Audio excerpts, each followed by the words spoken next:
11th का exercise 13.1 का limits and derivatives आपके चैप्टर का नाम है।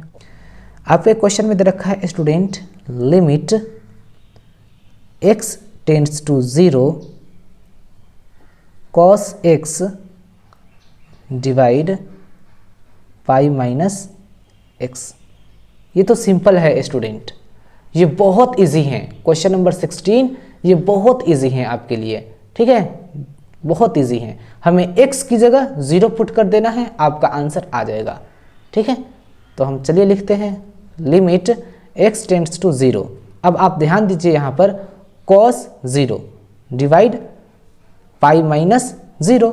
अब आपको पता है कि cos 0 का वैल्यू क्या होंगे, बताइए स्टूडेंट, 1 होते हैं। डिवाइड क्या बचेगा, और पाई में से 0 घटाएंगे तो क्या बचेगा, पाई, और यही हो जाएंगे स्टूडेंट आपका आंसर। बहुत सिंपल है ये, ठीक है। तो आपका आंसर क्या होगा, 1/पाई, ठीक है। लिमिट लिखने की कोई ज़रूरत नहीं है, बस एक जगह मैंने लिख दिया, यहाँ यही इसका आंसर होगा, लिमिट नहीं लिखेंगे, ठीक है स्टूडेंट। आपका आंसर हो गया। नंबर 17 दे रखा है limit x tends to 0 cos 2x minus x divide cos x minus 1। अब स्टूडेंट मैं आपको बहुत बेहतर तरीका से बता रहा हूँ इसको, बहुत आसान। ये स्टूडेंट एक्चुअली इसमें फॉर्मूला लगेगा, देख लीजिए cos 2x है, तो आप याद रखिएगा फॉर्मूला होता है cos 2x minus cos 2x equal to, इसका फॉर्मूला होता है सिर्फ cos 2x का स्टूडेंट फॉर्मूला होता है cos 2x इजकल टू क्या होगा बताइए, 2 cos x square, 2 cos x square x minus 1, ठीक है स्टूडेंट। cos 2x का फॉर्मूला होता है 2 cos x square x minus 1, ये आपका फॉर्मूला होता है और इसी पर आपके ये क्वेश्चन बनेंगे, ठीक है, इसी पर बनेगा। तो यहाँ देख लेते हैं हम लोग, लिमिट x टेंड्स टू 0, ठीक है, x टेंड्स टू 0। अगर हम यहाँ 0 रखेंगे तो cos का वैल्यू भी 1 और ये माइनस 1 घटाएंगे तो 0 डिनोमिनेटर 0 हो जाएगा। तो इसीलिए हमें इस क्वेश्चन को थोड़ा ना थोड़ा अलग तरीके से करना होगा। तो cos 2x का फॉर्मूला क्या होता है स्टूडेंट, मैं लिखा हूँ यहाँ पर, वही लिख देना है हमें, 2 cos x square x minus 1, और फिर ये है स्टूडेंट माइनस 1, तो यहाँ पे लिखेंगे हम minus 1 divide cos x minus 1, ठीक है। यहाँ तक आपको समझ में आ गया। अब नेक्स्ट करते हैं स्टूडेंट, ध्यान दीजिए, लिमिट x टेंड्स टू 0। अब हमें क्या करना होगा, तो आपको ये करना होगा student, 2 cos x square x minus 1 minus 1 क्या होंगे, minus 2 divide cos x minus 1। यहाँ तक आपको समझ में आ गया स्टूडेंट। अब नेक्स्ट देखते हैं, अब क्या करना होगा स्टूडेंट आपको कि लिमिट x टेंड्स टू 0। अब आपको 2 कॉमन ले लेना है इस दोनों में, तो 2 into cos x square x minus 1 divide cos x minus 1। अब देख लीजिए स्टूडेंट, ये हो गया मेरा ax स्क्वायर और इसको आप बना लीजिए bx स्क्वायर। तो ax square minus bx square का फॉर्मूला क्या होता है, a plus b into a minus b। तो इस फॉर्म में हमें करना है इसको, ठीक है। तो देखते हैं हम, लिमिट x टेंड्स टू 0, तो 2 है तो 2 लिखेंगे, लेकिन क्या है student, cos x plus 1 cos x minus 1, ठीक है। ax square minus bx square का formula a plus b a minus b मैंने कर दिया, ठीक है, डिवाइड क्या होगा, cos x माइनस 1, ठीक है स्टूडेंट।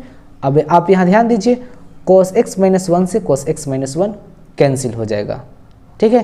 तो क्या बचा स्टूडेंट बताइए, तो ये बचेगा student limit x tends to 0, 2 लिखेंगे, और cos x का वैल्यू क्या होता है स्टूडेंट बताइए, cos x है तो cos लिखेंगे हम यहाँ पर, और 0 लिखेंगे प्लस 1, यही तो बचा मेरा।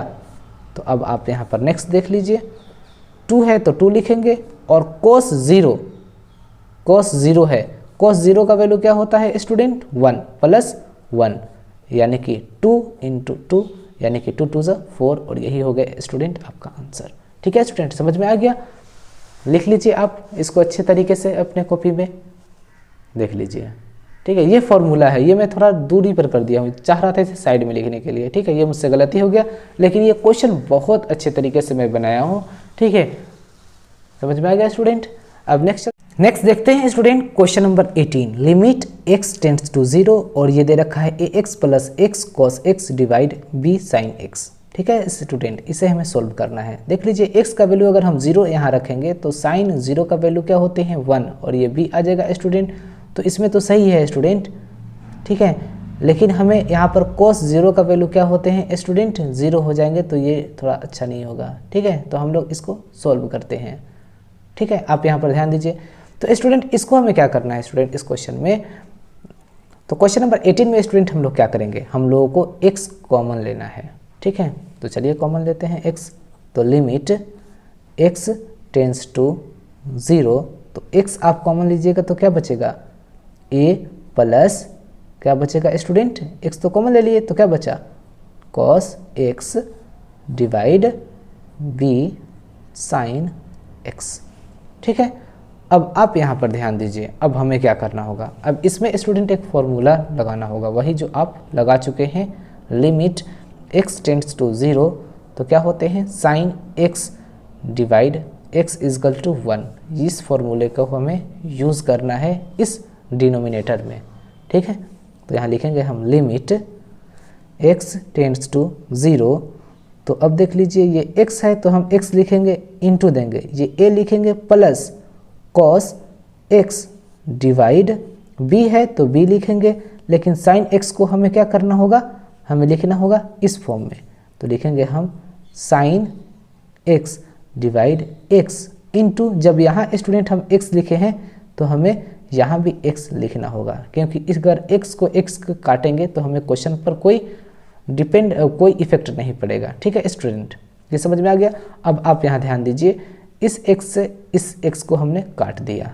ठीक है, तो मेरा अब आंसर तो आराम से आ जाएगा। इसका वैल्यू होते हैं 1, तो क्या बचा मेरा a बच गया, तो a प्लस cos x की जगह क्या रखेंगे स्टूडेंट 0, जब यहाँ 0 रखेंगे तो cos 0 का वैल्यू क्या होते हैं 1 डिवाइड इसका वैल्यू क्या हो जाएगा स्टूडेंट 1 हो जाएगा, यानी कि b इंटू 1, यानी कि a प्लस 1 डिवाइड b, और यही हो गया स्टूडेंट क्वेश्चन नंबर 18 का आंसर। क्वेश्चन नंबर 19 तो बहुत आसान है, बस इसमें लिमिट हमें अप्लाई कर देना है और कुछ नहीं है इस क्वेश्चन में।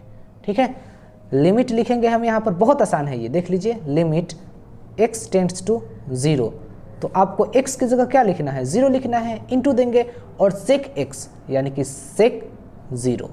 अब आपको पता होगा स्टूडेंट 0 का 0 हो जाएगा, इंटू देंगे और ये sec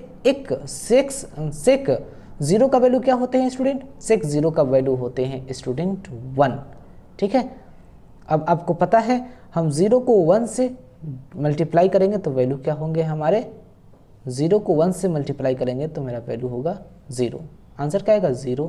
ठीक है, हम यहाँ भी लिख सकते थे इजकल टू देके 0 लिख सकते थे। ठीक है स्टूडेंट, लेकिन इस तरीके से मैंने आपको कह दिया तो आपको इसका मतलब भी समझ में आ गया कि sec 0 का वैल्यू क्या होते हैं स्टूडेंट 1 होते हैं। ठीक है, तो ये क्वेश्चन समझ में आ गया, तो आपके लिए यही तरीका बेस्ट है। ठीक है, अब नेक्स्ट चलते हैं स्टूडेंट क्वेश्चन नंबर 20 में स्टूडेंट a b और ये दे रखा है कॉमा दे के फिर a plus b does not equal 0।